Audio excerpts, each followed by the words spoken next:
함께 마음의 완전함과 손의 능숙함 이런 주제로 함께 은혜 나누기 원합니다. 여러분은 사람들의 신앙생활 중에 가장 어리석은 것과 지혜로운 것을 말하라 한다면 무엇이라고 말할 수 있을 것 같습니까? 저는 성도들 중에 가장 어리석음은 하나님의 은혜를 잊어버리는 것이다라고 생각합니다. 제가 그렇기 때문이에요. 신앙생활을 하면서 참 많은 은혜를 입습니다. 정말 헤아릴 수 없을 만큼 하나님의 은혜를 입고 살지요. 때로는 제가 어떻게 이야기하냐면 참 감사합니다. 참 좋아요. 다행이네요. 이게 무슨 말입니까? 하나님의 은혜로 인도하심을 감사하고 기뻐해서 나오는 표현이죠. 그런데 어떤가요? 금방 잊어버립니다. 당연히 받았던 것처럼, 당연한 것처럼 여기고, 언제 그랬냐, 이런 생각에 그냥 모른 척 넘어갈 때가 얼마나 많은지 모릅니다. 여러분들은 감사한 것에, 그것을 헤아리며 그 찬양하고, 감사의 예물을 드리고, 그리고 거기에 기뻐하고 있지만, 부끄럽게도 저는 그렇지 못할 때가 참 많습니다. 앞으로 말씀을 준비하면서 결단하기는 앞으로 조금 더 은혜를 헤아리며 감사를 표현하는 그런 삶을 살아야겠다 이러한 결단을 하게 되었습니다. 반대로 성도들이 주님 앞에서 행하는 가장 지혜로운 행동은 무엇인 것 같습니까? 이것 역시 저의 모습입니다. 고난이 오고 어려움이 닥치면 손살같이 주님께 나아가 엎드린다는 것이에요. 참 이게 이제 저의 삶 속의 한 부분이기도 합니다. 어려움이 닥친다. 좀 이상하다. 뭐 이런 마음이 오면 바로 주님 앞에 기도하게 돼요. 주님께 나아가는 모든 성도가 믿음으로 기도하고 은혜를 구하는 사람이다라는 말은 아닙니다. 주님 앞에 엎드려 때로는 불평하고 원망을 쏟아내고 또 하소연하게 되는 경우가 더 많지요. 마치 자녀가 힘들 때 부모 앞에 찾아가서 울고불고 땡깡을 부리듯이 주님 앞으로 나아갑니다. 그래도 다행인 것은 예수님 앞으로 나아가는 것이 옳은 것이에요. 정직한 마음으로 주님을 찾을 때에 기도하게 되고 죄를 버리게 되고 은혜를 구하게 되고 그 은혜를 누리기 때문입니다. 오늘 시인 아삽은 참 우리와 동일하게 이렇게 어리석음에 빠지고 죄를 범하는 이스라엘 백성들에 대해서 계속해서 이야기하고 있습니다. 하나님께서 인도하시고 은혜 베푸실 때에 그 크신 은혜를 잊어버리고 살았다. 이것을 고발하는 거예요. 놀라운 은혜에 감사하기는커녕 원망과 불평 속에서 하나님을 등지고 불순종하며 살은 이 삶들을 조상들을 책망하고 있습니다. 오늘 말씀의 배경은 이스라엘 백성들이 가나안에 정착한 이후의 상황에 대해서 말씀합니다. 이제 하나님은 은혜로 이스라엘 백성들을 위해 가나안에 그 기존에 있던 민족들, 나라들 그들을 다 쫓아내 주셨습니다. 그리고 그들의 소유를 분배해 주시고 이스라엘 지파들이 그곳에 살게 하셨어요. 참 얼마나 감사하고 크신 은혜입니까? 이렇게 은혜를 입은 백성들이 여러분 무엇을 해야만 마땅한가요? 앞에서 이야기한 대로 여러분이 감사하고 예물을 드리고 찬양하고 기뻐하는 것처럼 그렇게 해야 함이 마땅합니다. 그런데 오늘 이스라엘 백성들은 전혀 그렇지 않았다 책망하는 것이죠. 아삽은 직선적으로 말합니다. 그들이 범한 죄를 지적합니다. 무섭게 고발하며 책망하고 있어요.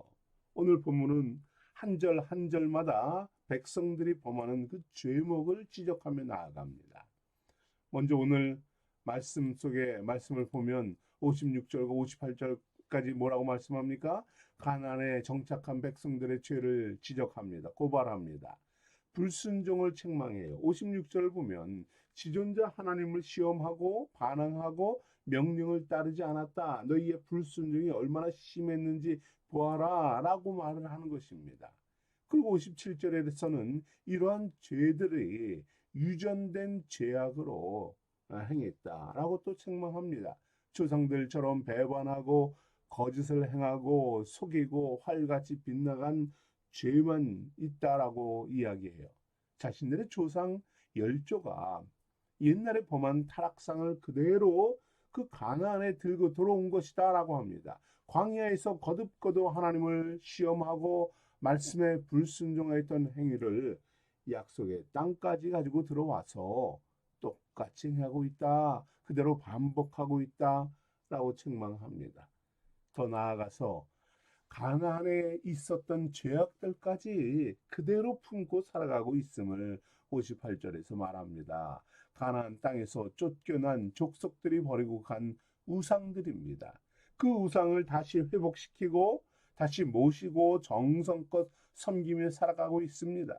허물어진 산당을 다시 짓고 우둔한 인생들이 조각해서 만든 우상들을 다시 세우고 집에 가지고 들어와서 섬깁니다. 하나님께서 경멸하시고 대적하시는 그 교만한 불순종과 영적 간음을 그 약속의 땅에서 약속의 백성들이 그대로 행합니다. 그 약속의 땅을 저주받은 땅으로 만들어 버리는 것이에요. 하나님께서 인도하셔서 거저 얻은 땅입니다. 은혜로 얻은 땅이에요. 축복의 땅입니다. 가나안에서 하나님을 경배하고 예배하고 그의 백성으로 살아가야만 했습니다. 그런데 시인의 조상들은 애굽의 불순종과 광야의 강팍함과 가나안의 우상 숭배를 끌어모읍니다. 그 땅을 마치 약속의 땅을 가나안 죄악의 백화점처럼 만들어 버립니다. 우상의 세트장처럼 만들어 버려서 더욱 심하게 하나님을 대적하고 있는 거예요. 시인은 이러한 자신의 조상들 그리고 그러한 습성들, 죄악된 유전을 그대로 이어받은 이 이스라엘 백성들에게 책망합니다. 안타까움으로 고발합니다. 이런 죄악으로 하나님을 거역하니 하나님이 어떠시겠느냐? 하나님이 노여워하시고 진노하시는 것 아니냐? 책망합니다. 은혜에 감사하기는커녕 더욱 반항하고 불순종하고 배반하는 인생들을 안타까움으로 책망하고 있는 것이에요. 시인 아삽의 고백대로 우리는 가나안에 들어온 이스라엘 백성들이 얼마나 불순종하고 죄악으로 그 사사기를 죄로 물들게 했는지 너무도 잘 알고 있습니다. 사사기의 마지막 21장 25절은 그들이 그 가나안의 땅에서 어떻게 살아왔는지를 한 줄로 요약합니다. 뭐라고 합니까? 그때에 이스라엘의 왕이 없으므로 사람이 각각 자기의 소견대로 옳은 대로 행하였더라. 이스라엘의 왕이신 하나님을 버리고 살아서 인생들은 자기 마음대로 살았다라고 고발합니다. 자기의 생각과 뜻과 계획대로 살았습니다. 이렇게 살아온 결과가 무엇입니까? 모든 지파들은 하나님을 떠나고 대적하여서 불순종하고 사사들로 구원하시면 잠시 회개했다가 다시 범죄하기를 무려 400년 동안 반복했던 것이에요. 사사시대 때에 이스라엘 백성들의 죄악상을 가장 심각하게 고발한 사건이 마지막 부분에 2개가 소개되고 있죠. 하나님을 섬기는 백성들의 최후의 보루인 레위 지파 2명의 사건입니다. 먼저는 젊은 레위인이 미가의 집에서 새긴 신상과 에봇과 드라빔과 부어 만든 신상들로 우상 숭배를 만들어 거기서 제사장 노릇하는 일입니다. 후에는 그 백성들을 다시금 다 단으로 끌고 와서 지파의 제사장으로 삼아버려요. 우상 숭배 앞장서는 제사장이 되어버립니다. 그리고 또 하나는 베들레헴에서 첩을 맞이한 레위인의 죄악을 고발하고 있지요. 베냐민 지파 중 기브아 사람의 동성애들을 피하려고 하다가 폭력배들에 의해서 첩이 죽게 될 때에 어떤 일이 일어납니까? 몸을 토막내서 12지파에 보내버립니다. 이스라엘 백성들끼리 서로 죽이는 민족 전쟁을 일으키게 하는 사건이 되죠. 여러분, 말이 되는 사건입니까? 모든 백성들이 하나님을 떠났고 제사를 인도하는 레위 지파는 죄악의 앞장서서 살아가고 있는 모습입니다. 하나님의 은혜로 구원 얻고 가나안에 정착했습니다. 그런데 백성들은 점차적으로 더 상상할 수 없는 죄악과 비극적인 사건들을 만들어가며 죄를 범하고 있다는 것이에요. 오늘 시인 아삽은 이런 조상들의 죄악을 파헤칩니다. 이 모양이니 이 꼴로 살아갔으니 하나님의 진노를 받은 것이 아니냐 고발하는 것입니다. 그렇습니다. 죄악된 세상과 악한 자는 믿음의 성도를 더욱 흔들고 미혹하고 죄에 빠지고 시험하는 것입니다. 이때 하나님의 은혜로 구원 얻은 성도들, 여러분 그들은 더욱 말씀 앞으로 정직하게 나아가야 하는 것입니다. 조금 편해졌다고 게으름 피우고 나태해지고 타협하면서 거만히 살다가는 순간에 넘어지고 쓰러진다는 사실입니다. 이전보다 더욱 심각한 죄와 미혹에 빠져들고 파멸에 이른다는 것이에요. 우리는 더욱 깨어있는 성도가 됩시다. 힘써서 말씀을 묵상하며 붙잡는 이러한 생수의 성도가 되기를 권면합니다. 오늘 아삽은 이어서 말합니다. 이렇게 하나님을 대적하는 자들에게 하나님이 분노하셨다 증언합니다. 59절에 분노하신 하나님께서 이스라엘을 미워한다 합니다. 불쾌하게 여기고 가증스럽게 여기고 더 이상 그들의 기도를 듣지 않겠다 하십니다. 60절에도 말하죠. 하나님의 장막, 실로의 장막을 떠나 하나님이 떠나십니다. 하나님은 결코 우리를 먼저 떠나시는 분이 아니에요. 백성들을 버리시는 분이 아닙니다.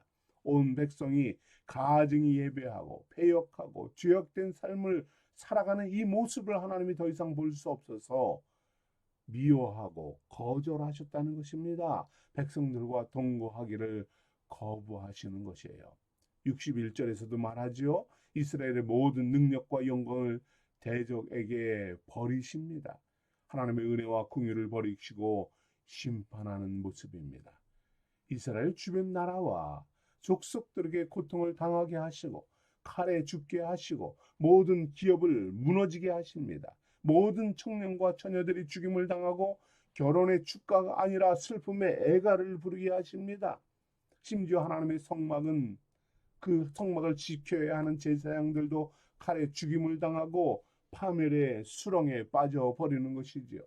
이 모습이 어디에 나옵니까? 사무엘상 4장을 보면 블레셋에게 하나님의 언약궤가 뺏깁니다. 제사장들은 칼에 죽임을 당합니다. 대지상 엘리는 충격에 넘어져 목이 부러져 죽습니다. 저주받은 그 가족이 되어버립니다. 그의 제사장의 며느리는 하나님의 영광이 이스라엘에게서 떠났다 이가봇이라고 외치며 자기 아이를 이름을 지어버리고 정신을 놓아버립니다. 그렇습니다. 하나님을 대적하는 그 백성들에게 하나님은 분노하시고 하나님의 영광은 그들의 삶 속에 떠나버리신 거죠. 하나님은 하나님의 은혜를 원수로 갚는 자들을 하나님은 대적하고 심판하시는 분임을 시인은 선포합니다. 여러분 그런데 감사하게도 무엇이 감사한 일입니까? 그러나 언약의 말씀대로 긍휼이 많으신 하나님은 이스라엘을 아주 버리지 않으시는 분이라는 사실입니다. 느헤미야는 우리에게 이렇게 말합니다. 주의 긍휼이 크심으로 저희를 아주 멸하지 아니하시며 버리지도 아니하셨사오니 주는 은혜로우시고 긍휼히 여기시는 하나님이시니라 하십니다. 오늘 시편 기자는 이렇게 말합니다.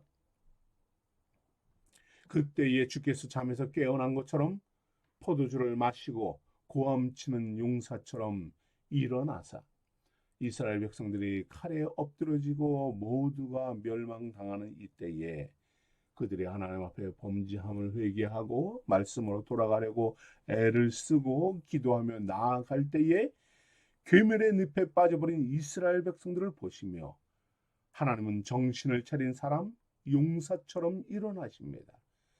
그들을 구원하십니다. 다시금 그들에게 긍휼을 베푸시며 이스라엘 대적을 심판하십니다. 하나님의 괴를 빼앗아갔던 블레셋에 재앙을 내려서 독종을 고통을 당하게 하시고 하나님의 궤를 언약궤를 다시 돌려보내게 하십니다.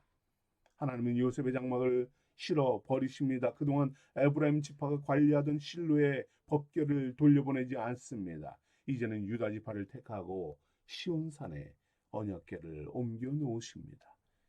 유다 지파와 사랑하는 시온산을 택하신 하나님은 양의 우리에서 다윗을 택하시고 하나님의 성소를 높이셨고 영원한 땅과 같이 지으시고 거룩하고 위엄 있게 하십니다. 한 사람을 택하여서 그를 통하여서 민족을 다시금 구원하게 하시는 하나님의 섭리입니다. 긍휼히 많으신 하나님께서 그들을 다시 부르시기 위해 말씀으로 살아가고 기도하며 살아가고 찬양하며 살아가는 그 한 사람 다윗을 택하여서 민족을 다시금 구원하시는 하나님의 은혜인 것입니다. 시인 아삽은 고백합니다. 시온에 하나님의 성소를 지으신 것은 하나님의 소유된 이스라엘을 기르기 위함이 아니냐. 그들을 다시금 기르려고 하십니다. 다시금 이끄십니다. 하나님의 성전을 만드시고 다시금 예배하게 하시고 찬양하는 자들로 이끌어 가시는 것입니다. 범죄하였던 모든 자들을 멸하시고 하나님이 다시 다스리시고 구원하시고 이끄시며 영광 받기 위한 놀라운 하나님의 은혜입니다. 하나님의 섭리입니다. 그곳에서 찬양하며 감사의 예물을 드리며 경배하는 자들로 살아가게 하십니다. 바로 저와 여러분을 이처럼 이끄시는 하나님임을 찬양합니다. 우리를 기르시고 돌보시는 하나님께 우리는 돌아가야 합니다. 다윗과 같이 그 한 사람이 되어서 하나님을 경배하는 자들로 살아가야지요. 하나님을 찬양하는 성도가 되어야 합니다. 우리의 죄를 책망하시지만 아주 버리지 않으시는 하나님, 그 하나님이 여러분을 길러주시는 분입니다.